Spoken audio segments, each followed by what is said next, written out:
ጣሊያን ከዓለም ዋንጫ ለሶስተኛ ጊዜ ቀረች። የእግር ኳሷ ሀገር ጣሊያን ለሶስተኛ ጊዜ ዓለም ዋንጫን አትካፈልም። የ2006 የወርልድ ካፕ አሸናፊዋ ጣሊያን ተባራለች በቦስኒያ ሄርዘጎቪና። አረ ምን አይነት ውርደት ነው! ለሶስተኛ ጊዜ ያው ጋቱሶ ልጇ ሀገሩን ይዞ ማለፍ አልቻለም። ቦስኒያ እንግዲህ ያልተጠበቀችው ቦስኒያ አልፋለች ለዓለም ዋንጫ። የሚገርም ለጣሊያን ትልቅ ውርደት ነው። ትልቅ ውርደት ነው። በጣም ትልቅ የእግር ኳስ ሀገር እኮ ናት ጣሊያን። የዓለም ዋንጫን ደጋግማ የበላች ብዙ ኮከብ ተጫዋቾችን ያፈራች ሀገር ናት። ለሶስተኛ ጊዜ እንግዲህ አትሳተፍም ዓለም ዋንጫ። የሚገርም ነው። ኳስ የምትወድ ከሆነ ዛሬ ጣሊያን ለሶስተኛ ጊዜ ዓለም ዋንጫ መሳተፍ ሲያቅታት ያየ ሰው ልብህን ላይ ሰብሮ አይችልም ነው ማለት።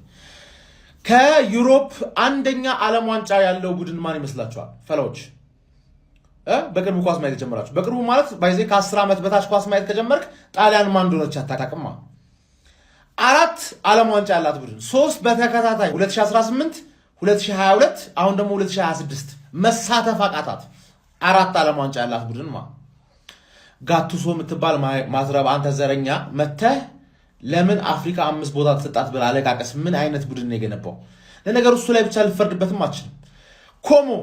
ኮሞ ጣሊያን ያለው ኮሞ የፋብሪጋዝ ቡድን ስኳድ ውስጥ ሙሉ ስኳድ ውስጥ አንድ ነው ምናምን ጣሊያን አይደለም። አንድ ጣሊያን የለም። በቃ የጣሊያን እግር ኳስ ሞቷል። የመጨረሻ ጊዜ 2006 ላይ ነበር ዓለም ዋንጫ የበሉት። ጣሊያን ትንሽ ከቻለች ማንም አይሰማትም። ዛሬ ያየው ታሪክ እንዳይመስል በፔናልቲ ነው የተሸነፉት።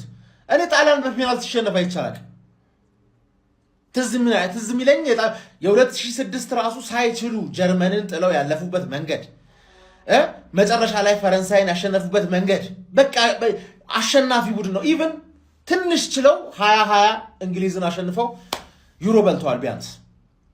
ግን ወደቀ የጣሊያን እግር ኳስ ወደቀ ነው ምልህ። በጣም ነው የሚያሳዝነው። 2006ን ያየ 2020ን ራሱ ያየ ጣሊያን በዚህ ደረጃ መውደቋ ያሳዝናል በጣም። ሊጉም ልክ እንደዚህ ወርዷል ነው። በስመ አብ!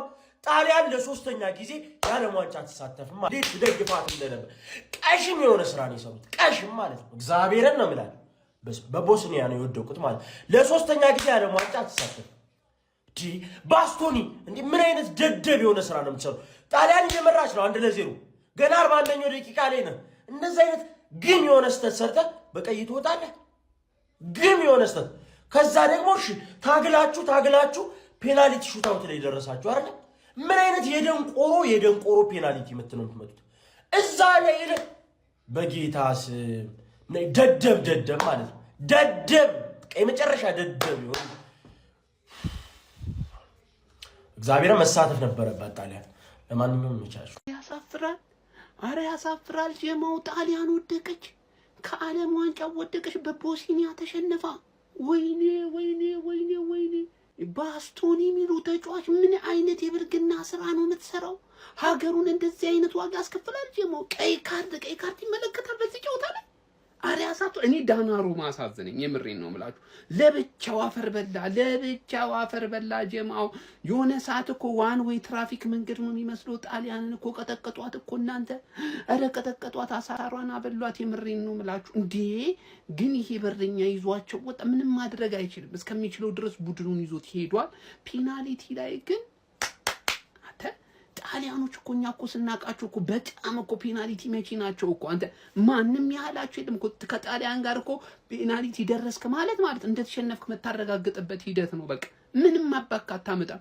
የዘንድሮ ደግሞ ጣሊያን ይለያል። ምንድነው ስንፈተ ፔናልቲ እንደዚህ ያዛቸው አንተ።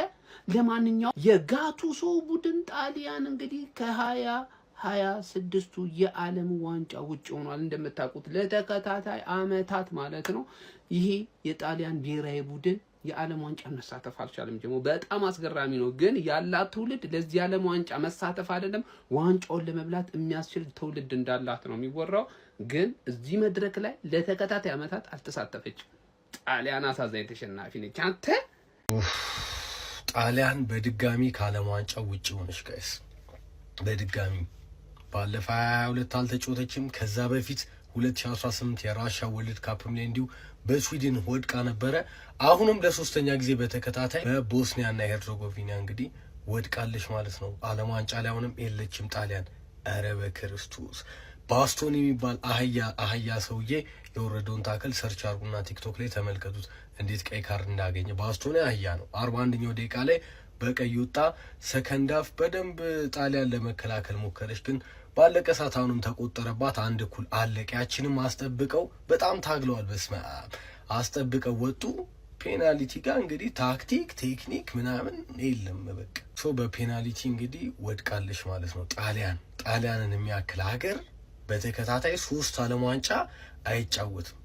ኧረ በስመ አብ በጣም የሚደብር ስሜት ነው ያለው። ስፔሻሊ አሁን እንደኔ ጣሊያን ምናምን የሚጠላ ያለ አይመስለኝም በእግር ኳሱ ጣሊያንን እና እንኳን ግን ጥቁር ተጫዋች አልኖረም። አንድ ጥቁር ተጫዋች ነው ያላቸው ሞይስኬን፣ እሱም ተቀይሮ ወጥቷል። ሶ ፔናልቲ አልሳተም ማለት ነው እና ምን አይነት ስሜት ላይ እንደሚሆኑና ጥቁር ተጫዋች ካለ ተጠቂ ሰለባ የሚሆነው እሱ ነው። ገብቷል። ስፔሻሊ ፔናልቲ ቢስት ብቻ በጣም የሚደብር ቀን። ኤኒዌይስ ለጣሊያን እግር ኳስ ግን የሆነ አላርም ይመስለኛል። ልክ የፍሬንቾቹን አይነት ፕሮጀክት ምናምን። ስለ ፍሬንቾች ፕሮጀክት ሌላ ጊዜ እስኪ በሰፊው እናወራለን። ግን ጥቁር ተጫዋቾች ላይ የተመሰረተ ረጅም ትልቅ ፕሮጀክት ያስፈልጋቸዋል ስደተኞች ላይ።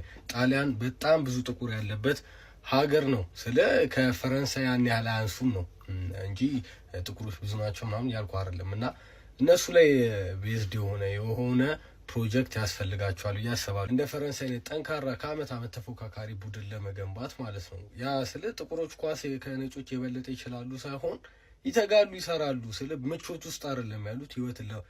ፍሬንቾቹ እንደዛ ነው ያደረጉት። ፍራንስ እግር ኳሳቸውን ለማሳደግ ጥቁሮቹ ላይ ፎከስ አድርገው የሰሩ ጥቁሮቹ አንገታቸውን ደፍተው ለመስራት ዝግጁ ስለነበሩ ነው። ምክንያቱም ምቾት ውስጥ አልነበረም ያሉት እና ጣሊያንም ተመሳሳይ ነገር። ቢስሚላ ጣሊያን ለሶስተኛ ለተከታታይ ጊዜ ከዓለም ዋንጫ ወደቀች፣ ተሰናበተች። እግር ኳስ። ለማንኛውም ዛሬ እኔ አልተኛውም። ይህን ቪዲዮ ፖስተለ ለ7-20 ጉዳይ ነው። ሼር ኮፕሊንግ ታደርጋለህ። ያልተኛ እግር ኳስ ፋሚሊ ማለት ነው። ኮፕሊንግ ታደርጋለህ፣ ሪፖስቱን ታደርጋለህ፣ ሼርም ታደርጋለህ፣ ፎሎም ደግሞ ታደርጋለህ። ኧረ ቢስሚላ ጣሊያን አሳዛኝ። ፖላንድ መሳዝናኝ ነበር ማለት ነው። ቪክቶር ስለሆነ አስደሰተኝ። ጣሊያን ግን አሳዘነች። ቢስሚላ ጣሊያን በሚያሳዝን ሁኔታ በቦስኒያ በፔናልቲ ተሸንፋ ከዓለም ዋንጫው ውጭ ሆናለች። ለተከታታይ 3 የዓለም ዋንጫ ሊያመልጣት ነው። እየመራች ነበር። ዛሬ ባስቶኒ ነው በጣም ዋጋ ያስከፍላቸው። ባስቶኒ በጣም ዋጋ አስከፍሏቸዋል። ከዛ በኋላ በእርግጥ እነ ሞይሴኬን ያን የሳተው ኳስ ራሱ የሚገርም ኳስ ነው የሳተው። ዶናሩማ ፔናልቲውን እንደሚያወጣቸው እርግጠኛ ነበር የሚመስለው። በጣም ከአቻ በኋላ ሰዓቶቹን ሲገል ነበር። ግን አንድ ኳስ ማዳን አልቻለም። በእርግጥ ሁለት ነው የሳቱት ከነሱ። ጣሊያን በእርግጥ የትውልድ ጥረት አጋጥሟታል። በጣም ነው የትውልድ ጥረት ያጋጥማት። በቂ አይደለም ያላት ተጫዋቾች ትንሽ ነው ያላት።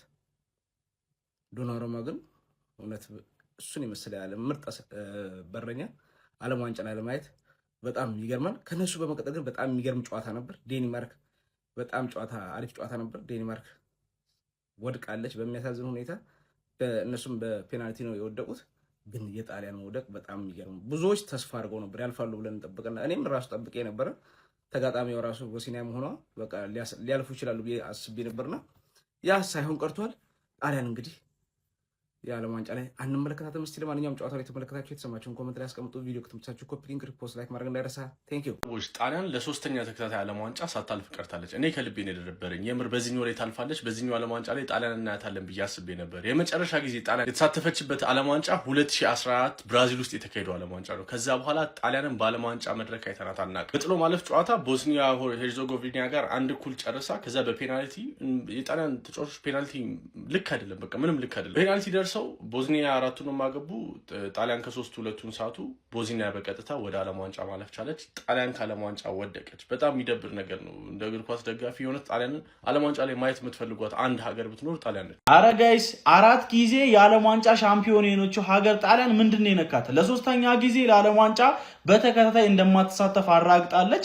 ከደቂቃዎች በተጠናቀቀ ለዓለም ዋንጫ ለማለፍ በሚደረግ የፕሌይኦፍ ጨዋታ ቦስኒያ ከጣሊያን ብሔራዊ ቡድን ጋር ያደረጉት ፍልሚያ 1-1 መደበኛው ጨዋታ ክፍለ ጊዜ ተጠናቆ ወደ ፔናልቲ ሹታውት አምርተው በፔናልቲ ሹታውቱ ቦስኒያ ጨዋታውን 4-1 በማሸነፍ ጣሊያንን በመጣል ወደ ዓለም ዋንጫው መሳተፏን ማራገጥ ችላለች። የጣሊያን ብሔራዊ ቡድን ከጊዜ ወደ ጊዜ እየወረደ የመጣበት መንገድ ግን በጣም የሚያስደነግጥ ይመስለኛል። በሌሎች የፕሌይኦፍ ጨዋታዎችም ቼክ ሪፐብሊክ ዴንማርክን በመደበኛው ጨዋታ ክፍለ ጊዜ 2-2 ከተለያዩ በኋላ በፔናልቲ ሹታውት 3-1 በማሸነፍ ዴንማርክን በመጣል ለዓለም ዋንጫ መሳተፏን ማራገጥ ችላለች። የቪክተር ዮኬሬሽ ስዊድንም በመጨረሻ ደቂቃ ዮኬሬሽ ባስቆጠራት ጎል አማካኝነት ፖላንድን 3-2 በማሸነፍ የሌዋንዶስኪውን ሀገር ፖላንድ ከዓለም ዋንጫ ውጭ በማድረግ ለዓለም ዋንጫ መሳተፏን ማራገጥ ችላለች። ቱርክም ኮሶቮን 1-0 በሆነ ጠባብ ውጤት በመርታት ከዓለም ዋንጫው በማሰናበት ራሷን ወደ ዓለም ዋንጫው ማሳለፏን ማራገጥ ችላለች። ለማንኛውም እናንተ ስለነዚህ ውጤቶች ምን ትላላችሁ? ሀሳባችሁን አጋሩኝ። የፕላስ ምልክቱ መጫን እንዳትረሱ።